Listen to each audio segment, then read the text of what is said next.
Prime Minister Narendra Modi on Wednesday said that India's central bank digital currency or CBDC will revolutionize the fintech sector by creating new opportunities and lessen the burden in handling, printing, and logistics management of cash, apart from making digital payments and online transfer of funds more secure. A day after announcing the launch of digital rupee in the Union Budget, Finance Minister Nirmala Sitharaman told a press conference that a currency is a currency only when it is issued by the central bank, even if it is a crypto. Anything outside of that, loosely we refer to them as cryptocurrencies and not currencies. RBI Governor Shaktikanta Das has already shared his strong views against private digital currencies, which is decentralized and can be issued by anyone. In her budget speech, Finance Minister said that the digital rupee will be launched using blockchain and other technologies. But a financial daily, quoting some senior officials, said that the RBI may consider other centralized technology models apart from blockchain to host its proposed digital currency. So the exact regulations governing India's digital currency are yet to be finalized. But before looking at the possible use cases of a CBDC, let us understand how it works. While the government treats private cryptocurrencies as an asset, a CBDC is a legal tender issued by a central bank in a digital form. Issued by the RBI, it will be fungible with physical currency. It is sovereign currency in an electronic form and would appear as a liability on the central bank's balance sheet, just like the banknotes in circulation. The two major categories of CBDCs are wholesale and retail. Wholesale CBDC is designed for use among financial intermediaries, such as between the central bank and commercial banks, while retail CBDC is meant for the general public. This type of digital currency can be based on blockchain or distributed ledger technology that can validate transactions. China's central bank currency, the digital yuan, for example, does not use blockchain. Retail CBDC can be issued directly by the RBI to the public or through commercial banks. Economic Affairs Secretary Ajay Seth has said that the RBI would be issuing both wholesale and retail digital rupee. He also raised the possibility of deploying smart contracts using CBDC. Smart contracts are programs on blockchain that automatically execute decisions when predetermined conditions are met.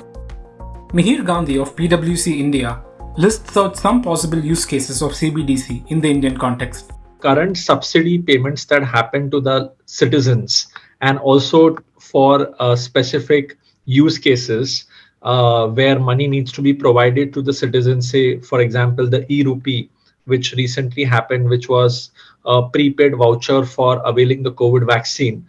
All of those use cases can potentially happen through the digital rupee. What it means is that the money will directly be credited to the account of the beneficiary and there will not be any need for any prepaid voucher or a card. The other use case is on the remittances.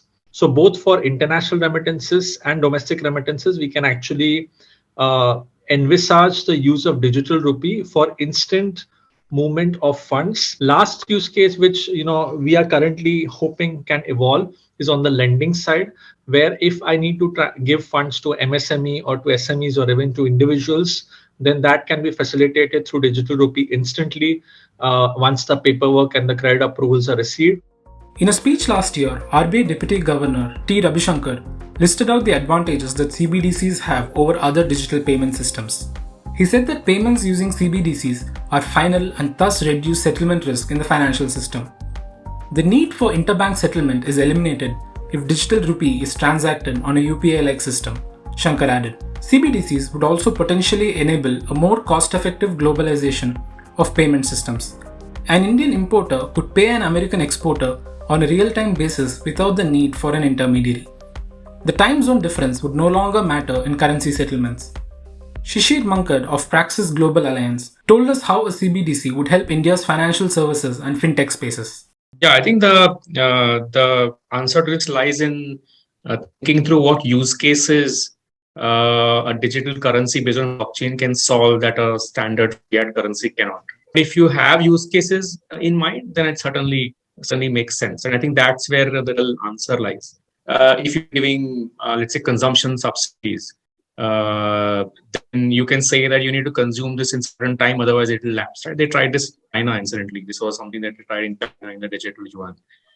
For example, could be if you are giving a loan and you want to make sure that the end use is monitored, if you just disburse a loan in the account of a customer, you really can't monitor end use. But here you can monitor end use by saying that only for certain purposes the currency will be honored. Another example could be if you want to experiment with, let's say, capital account convertibility. You can carve out a certain supply and say, this is convertible capital account. Your downside is limited because there's only so much supply. Second question, how this makes sense for fintech. I think many of the use cases I mentioned are very classical fintech use cases, right? So people will build apps around this. People will build SaaS models around this. And then the banks will need some applications to manage these. These could perhaps be provided by fintechs as SaaS. So yeah, interesting opportunities up there. 90 countries, representing 90% of the global GDP, are currently exploring digital currencies. Of these, 16 countries are now in the pilot stage, while 9 countries have launched a digital currency. India will soon join this small group of countries with a digital currency. If you like this video, share it and subscribe to Business Standard.